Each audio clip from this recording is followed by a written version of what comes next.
how do you deal with fear? Well, you cannot deal with fear by avoiding and running away. You can put yourself in a lot of danger by doing that. There's nothing to be afraid of here. You need the coach. I believe in you. You can do it.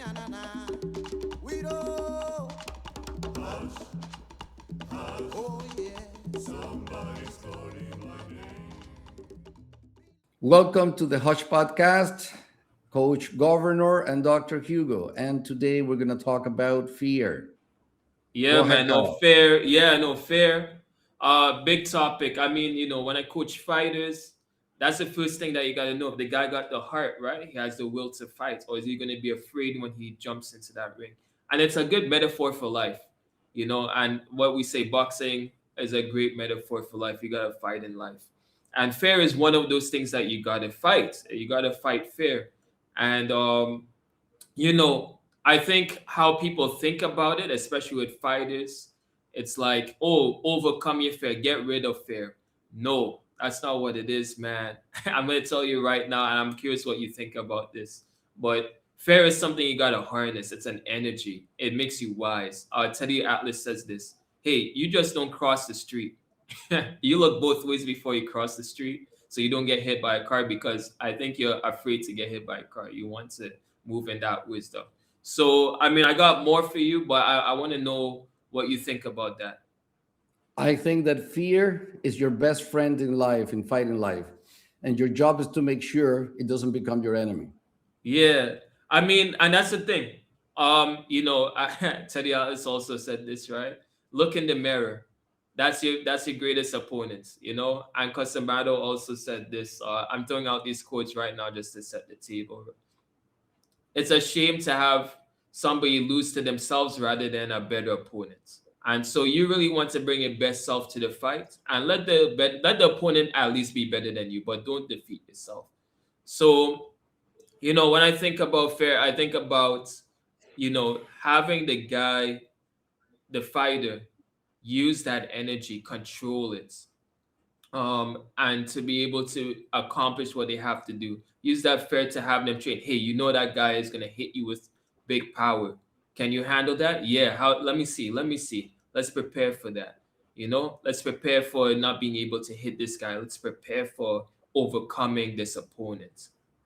And it's just something that it's drilled. It's something that has to resurface. That's why you show up at the gym on time, maybe even early. You know what I'm saying? Yeah, you're putting the emphasis on something wonderful, the what you do about it, how you train it, how you harness it. So it doesn't stay just at the level of a slogan, right? How do you harness this? Well, this is how you do it. You expose yourself to it. You deal with the feeling of I cannot do this and I'm doing it. You deal with I was scary, but I push through. That's the only way to deal with it, which is what we call exposure in therapy. You cannot deal with your life unless you expose yourself to it. If you don't talk about what is overwhelming you, if you don't talk about that, if you don't articulate your shame, if you don't articulate what you're unhappy about, this is going to create all this fear because it comes from behind. You're fighting yourself all the time. So, yeah, without exposure, without friction and exposure. And I think you have something to say about the courage to overcome that despite of the fear. Yeah, and it's just courage, courage, courage. It's. I think it's necessary. I think it's necessary. I mean, I've seen it. I've seen it play out. And that's why I love boxing. But zooming back out into life, I've seen it play out. When rubber hits the road, we see, right? We will see. Same thing. Yes. You can look beautiful on the heavy bag. Ooh, look at the footwork with the shadow boxing. Step into the ring. You know what I'm saying? And then not only beat up on guys that you can beat, right? A lot of guys, when they see the small guy, the little guy, they're like, I got it. But you put him against the guy that they're intimidated by, the guy that looks serious too, that has their tattoos on their face. The guy you can shrink real quickly, right? But I want you to talk about that this idea of courage on your end. How do you build that? Exposure. Exposure in the context of a relationship. That's what a coaching relationship is. I've got you. We're going to do this. Can we do this? Yes, we're going to do this. That determination from us, that determination from me as a therapist. Hey, we got this. Hey, you can look at this. We can look at this. We're going to do it together. That's where you build the rough end that we were talking about back in the day. You build this relationship, but when I said to you, we got this, you're going to trust it. And, Trust. you're gonna trust, and you're gonna trust them. You're gonna trust me. You're gonna trust the relationship. You're gonna trust yourself. You're gonna give yourself a chance. And you're gonna trust the machine, because this machine is autopoietic. We say it works by itself. That's how you learn. Your job is to bring your brain and, hey, look at this. This is data you need to look. Oh, this is fearful. This is terrible. Hey, you need to look at this. This guy, you need to see how he punches. You cannot say, oh no, you cannot bravado your way through it. Bravado, bravado, bravado. But You cannot.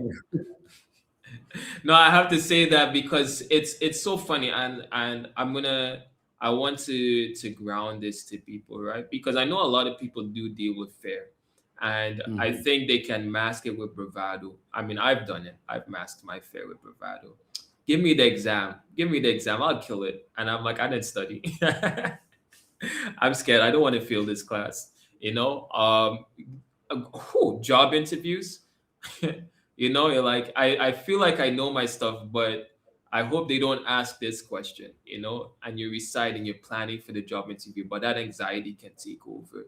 I mean, even like having kids, like it feels like life is everywhere you turn, there's the boogeyman. Everywhere you turn is the boogeyman. Exactly. Wonderfully placed. Is the fear of exams. Oh my goodness. You have any idea how many people I felt with fears of exams? The fear of job interviews, people who sweat profusely when they have to talk in public. Because you can be Man, very brave. Oh, you can, wait a second. You can be very brave to fight in the ring, but then when it comes to stand up and speaking up publicly, well, you're not very, it's terrible. You cannot do it. You can be, good, giving a good talk. You can speak publicly. You can be brave and you can fight. But when it comes to an erotic connection, when it comes to being approached or approaching someone with an erotic intention, then you can't deal with that. It can have fear is an animal. So when you're saying, many people, have to deal with fear, everybody has to deal with fear. I don't know this well-rounded person who says fear in this area, check, fear in this area, check. No, we all have this fear monster to come to fight with, to wrestle with is the word. We have this fear monster. So because what it does in boxing or in your life is that it hijacks relevance realization. It realizes for you where you can see this is what is relevant. There's this mhm, picture I saw when I was in grade 4, still stays with me, is the primitive man hunting the woolly mammoth. And you see the primitive man making all sort of noises and fire, and you see the woolly mammoth, this powerful beast, going down a cliff because the fear of the fire and the noises was hijacked their relevance capacity to say this little guys, you know what, I'll take my chances. So cannot do that. So it completely, there's this term that is used even in social media, it hijacks your amygdalas. what? Yeah, man, an I don't know amygdala this. hijack. I don't know this. It's a trip. We have two little units here inside the brain, these two areas, it's like bilateral, it's called the amygdalas, and they are related to fear. And they did this experiment with rats. They removed the amygdalas and they put them in the presence of snakes, and they have no fear of the snake. They were, hey, you want to play?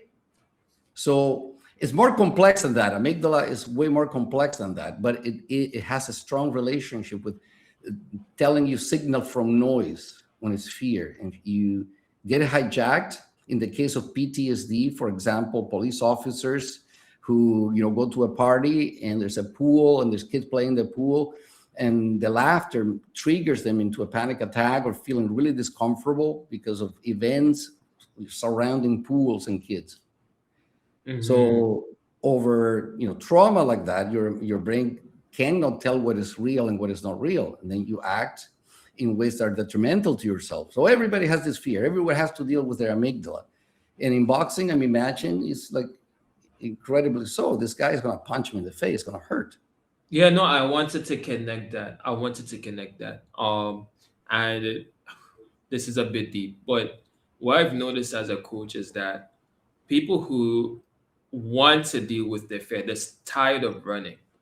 It could be as simple as like, I want to build the courage to go ask this girl out. Like you talk about sweating Yeah. profusely. Woo, talk about that, man. Right? Mhm. But or for women as well, right? Women who feel like they want to have the courage to continue to overcome a lot of the challenges.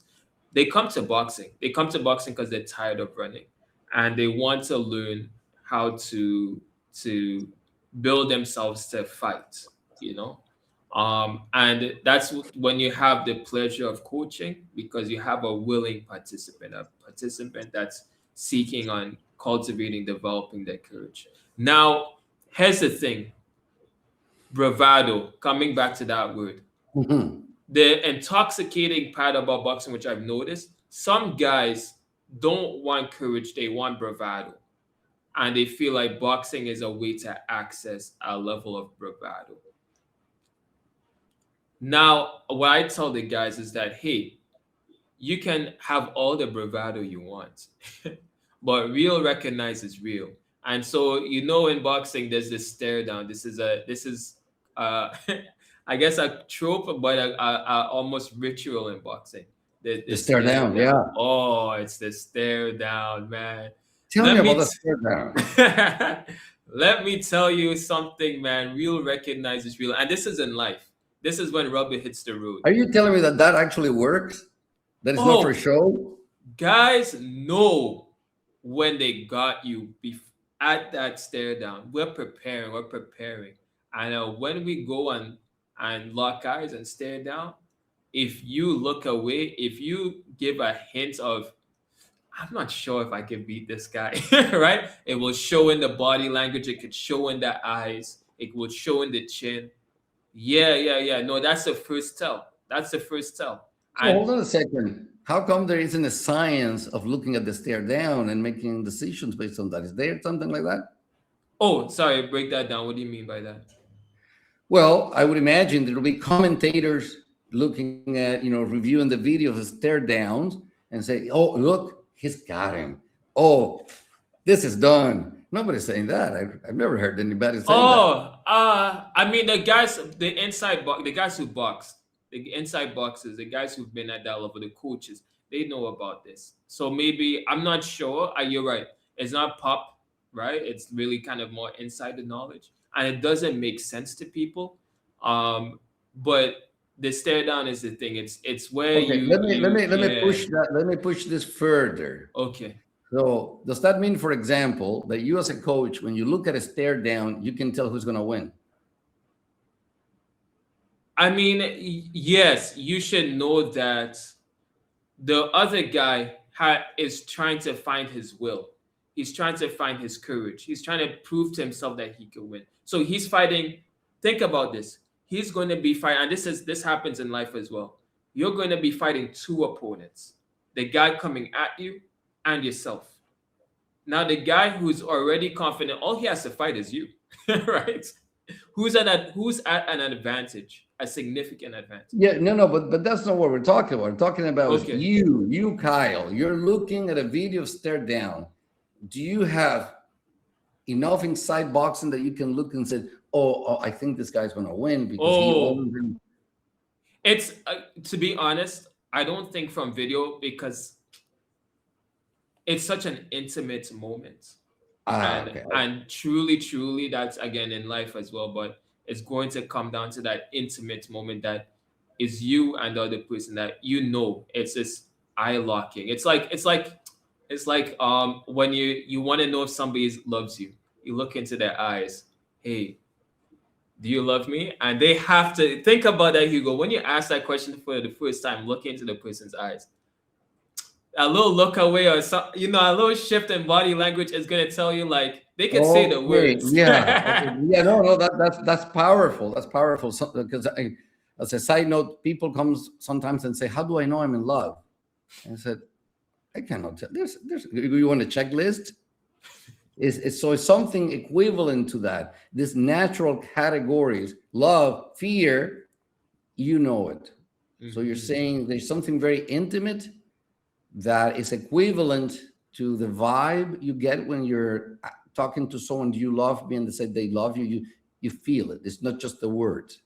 Mhm. So in the stare down, there's something equivalent to that.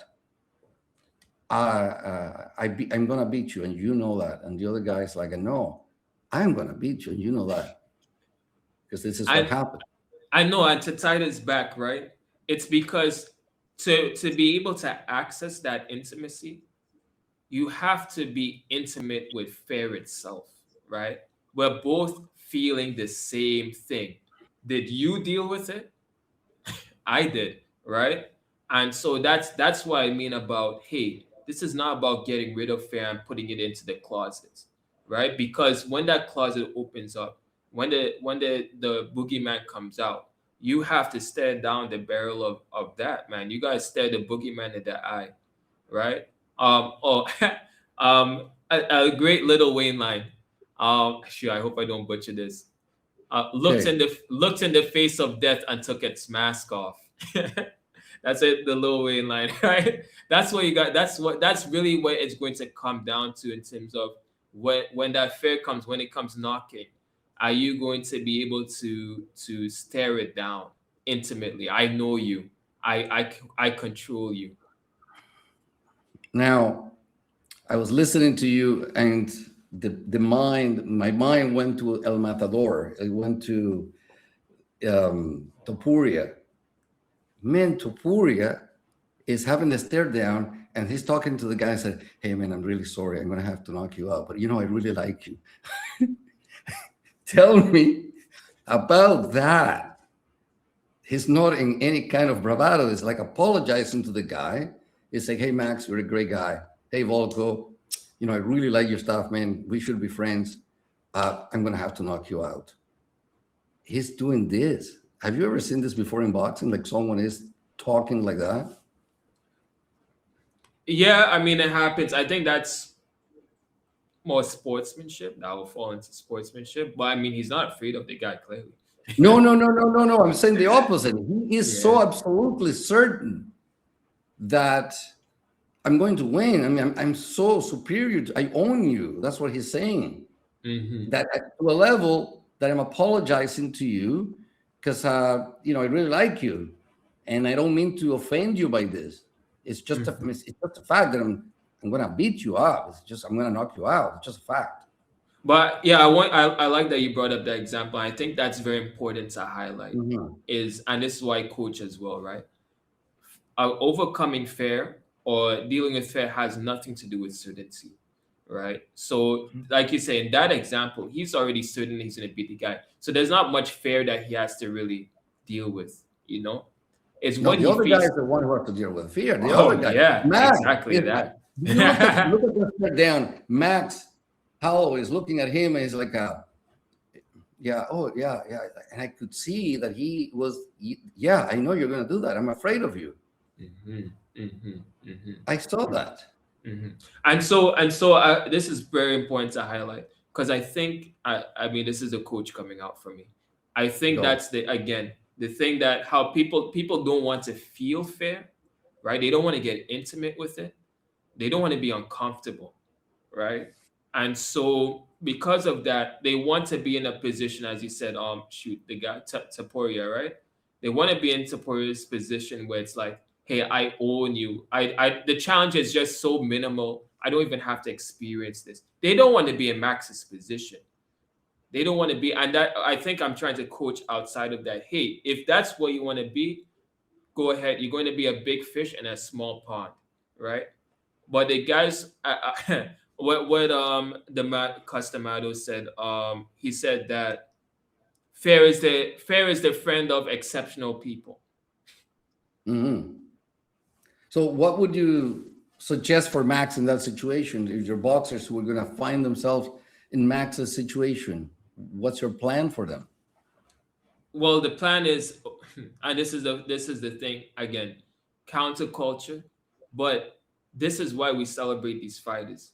Did Max show up to the ring? I mean, the Yes, octagon. Did he perform? Did he fight? yes, he did. Did he try to win? Well, he wasn't himself. No, he. I don't think he was himself. I think he was. His performance was affected by that. He wasn't Mm. Max at all. And That's not that's the Max. That's not the confident Max that holds your hands and say, "Hey, this is how you need to punch me." No, that was not that Max. And if you saw that Max, and he lost, he won. He would have won because he would have overcome fear. He would have overcome the boogeyman. That's the game. The fight is not the guy that you're seeing. The fight is a guy in the mirror. And Max has done that. Had done that with Volkanovski 3 times. Max had done that with people who have beaten him up. Yeah, he's been Max and lost. I don't think he was being Max in Hmm. that fight. I'm no Hmm. expert in MMA. Don't Yeah. mean to offend anyone, but I did not see the wonderful Max that we're used to. Hmm. No, and I want to again highlight that idea because the thing that you don't want to happen is you don't want to resign, you don't want to quit. And we know again this is an intimacy thing too. You people don't have to tell you quit. You know when you quit. You know when you got to that point where you pulled out of the fight. You know the fight of life, right? And Hmm. you made the excuses or whatever it is, but at the end of the day, sometimes like, oh, I should say, sometimes there's only two ways to deal with fear, right? Is to be a liar, and you find those excuses, you find ways to run away, or as a complete psychopath, you really just don't have what did you call them, the those things don't fire off. What do you call those? The amygdala, the Yeah, yeah, amygdalas. yeah. They're gone. So right. So Right. so those are the only two ways. And I think that um yeah, you don't want to lie to yourself. You don't want to find your way up because at the end of the day, it's a worse situation you set yourself up with. As Teddy Alice says, it's a prison of regrets, and a prison of helplessness. You know, so this fair thing is something that has to be tackled, and I'm sure in your work it's just, I mean, I would say 100% of your patients have to deal with this, no? 100%. Me, everybody has to deal with this. Fear. How do you deal with fear? Well, you cannot deal with fear by avoiding and running away. That's going to make it really terrible. And also, but you cannot deal with it by bravado your way through it. You say, "Oh, I got this. I'm going to do this," because you're going to make terrible mistakes. You're exposing yourself to, the danger by doing that. It's There's an old word in psychoanalysis. You're doing counterphobic measures. Imagine that. Counterphobic measures. Yes, you're being counterphobic. It means you're terrified of something and you expose yourself to it because that's your way of conquering it. You can put yourself in a lot of danger by doing that. People die in accidents and make terrible mistakes by trying to bravado your way through things, or symptoms appear somewhere else. Now, yeah, I did that, but now I have this weird pesky symptom that is happening. I can't sleep, or I lose my temper, or I cannot enjoy things. Something begins to falter because you're bravado your way through it. You can't do that. You have to wisdom your way through it. You have to. That's the cultivation of your relationship with fear. You make fear your friend, the one that tells you, you know what, this is something I realize this is something I'm not going to do. Shouldn't take this risk, or shouldn't do this. I'm not ready for this. Protects you, as opposed to I am afraid of the little guys with spears and fire, although I'm a woolly mammoth. Well, then your relevance is completely hijacked. You can't tell what is real and what's not real in your behavior, in relationships, in the ring. at work, with yourself, you name it, it's going to falter. So you Mm. need, yeah, exposure. You go to therapy to expose yourself to the things that you're avoiding. What do you go to therapy for? You go there to grow. You go to train. You have a system that is not working properly, and you go there so someone in a trusting relationship tells you, hey, you need to look at this over here. You need to look at this over there. Mhm. Oh, it's difficult. I know, I got you. We're gonna do it. There's no other way. I did it too. Let's do this. So you have that attitude that is processing. Be patient. Tell my patients, like, hey, be patient. And then you a year later say, check this out. Look at what you did now. Oh, so you begin to see, right? This is, you go to therapy to do a platonic thing. You're looking at the shadows, and then you're going to do this anagogical change, and you're going to turn towards the light of seeing what you need to see, which means what is happening in your life that you're not giving enough weight. What is this hijacking your attention? Yeah, it's the same thing, man. Same thing. That's why boxing is such a beautiful, fighting in general, analogy of the fight, our fight with life. And I want to say that, right? I mean, this is about fighting. So how to deal with fear, right? How to deal with it. That's Hmm. a $1 million question, right? How do you go into the belly of the beast and come back out? I mean, Well, yeah, yeah. you coach people into doing that. I coach people into doing that. You're there, you're Mm-hmm. holding the space, as we say, so that Mm-hmm. that can happen. How do you do it? How do you coach people to harness that fear? Yeah, and this is how you do it. I mean, you have to speak to their courage. You have to speak to their yet you can do it. You have to believe you can do it. You have to, right? That's all I have to speak to the fire. If you don't got any fire inside of you, it's cold, it's lonely, right? I have to speak to that fire. And cuz said it well, right? This fire of fear, right? That's what you're speaking to. No, but I'm curious. Very curious. Is this you being philosophical right now, or No, you no, actually I'll thinking land like it. that I'll too? land it. No, no, it's not. It's philosophical, but it has to be, and then I'll land it into something Oh, concrete. land it. How do you do it that in reality? Or in reality, okay, fine. I'll leave the fire leader. I'll leave the fire for leader.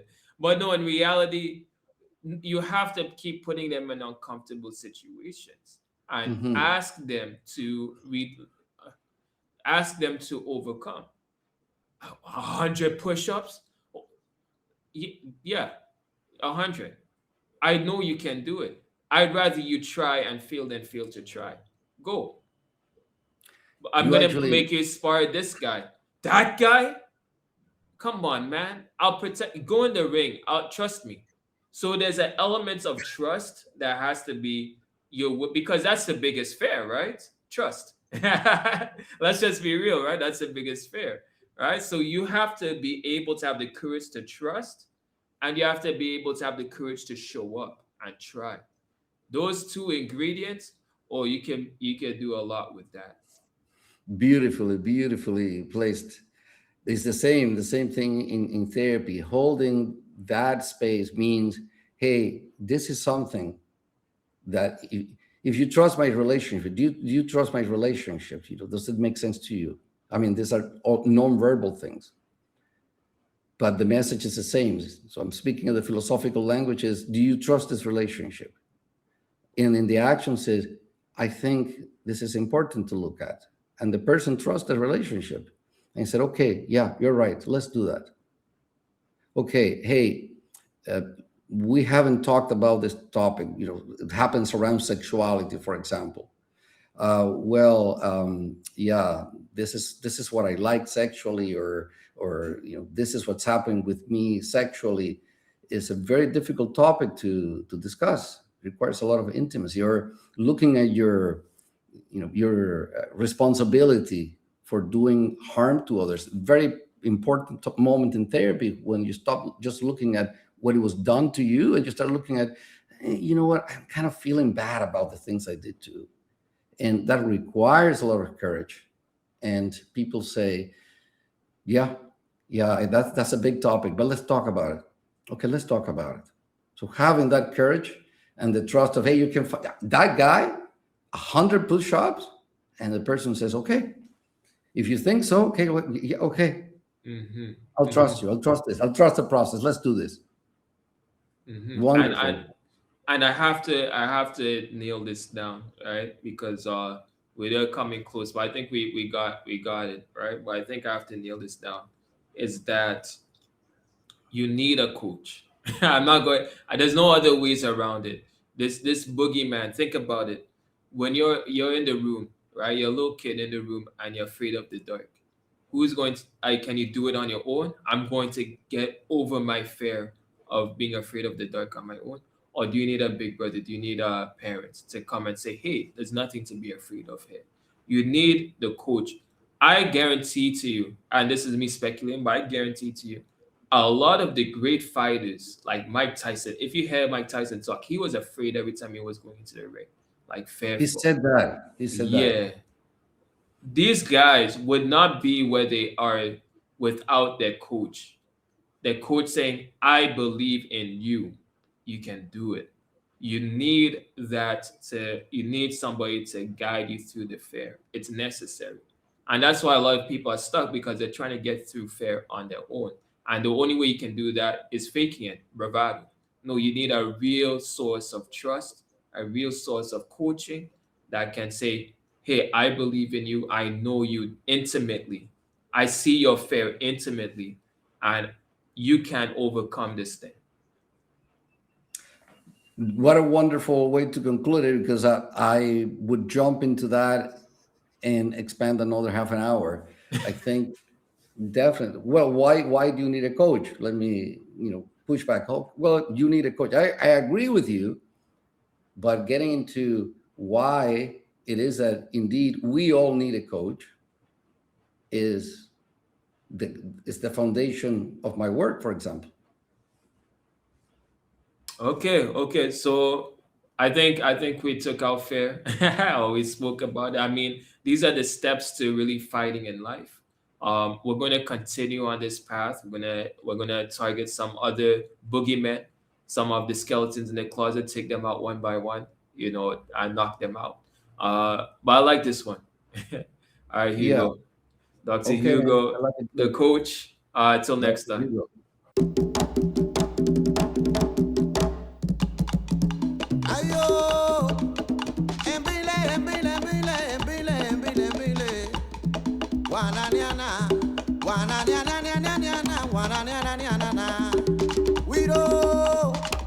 Hush, hush. Oh yeah. Somebody's calling my name. Bile, bile, bile. Hush. Somebody's calling my name. Hush. Yeah, oh yeah. Somebody's calling my name. We do. Wanyana na na na wanyana na na. Oh my Lord, oh my Lord. What shall I do? You know every day I play my drum. That way I can forget the pain. But now I'm sure I will die, 'cause someone is calling my name. Yeah, oh yeah. Somebody's calling my name. Billy, Billy, Billy. Oh my Lord, what shall I do? Oh, forgive me, Lord, don't let me die. Give me another chance. Don't you see I'm sad?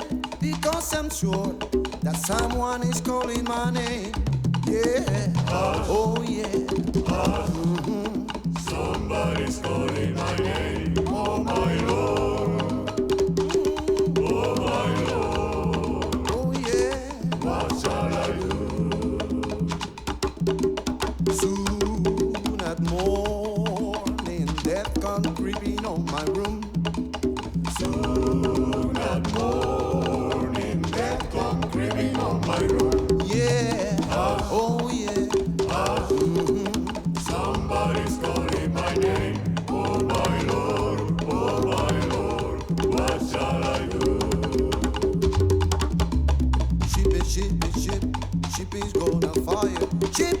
gonna get, it's gonna get on fire.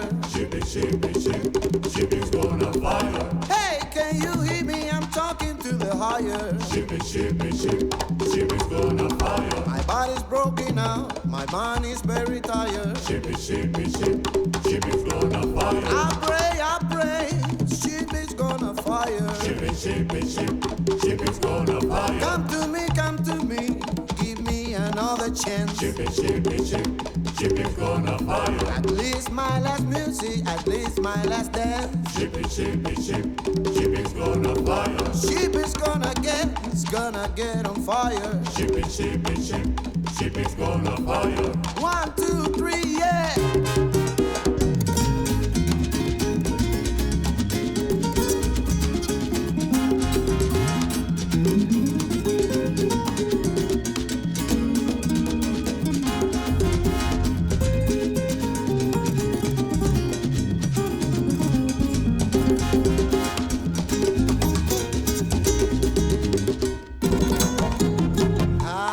Se quema el barco, se quema el barco. Ship is gonna fire, frase idiomática que en Cuba quiere decir candela y no pasa nada.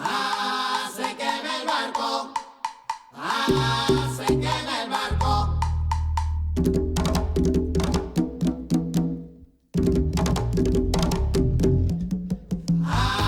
Se quema el barco, se quema el barco. Se quema mi barco, se quema mi capitán. Tíralo por la borda, tíralo por la borda. Se quema el barco, se quema el barco. Mira, la culpa la tuvo el grumete por jugar con gasolina. Fuego en el cuarto de máquina y candela en la cocina. Se quema el barco, se quema el barco. Que si la muerte me lleva contento, yo voy para allá. Y voy cantando, señores, timba con espíritu. Se quema el barco, se quema el barco.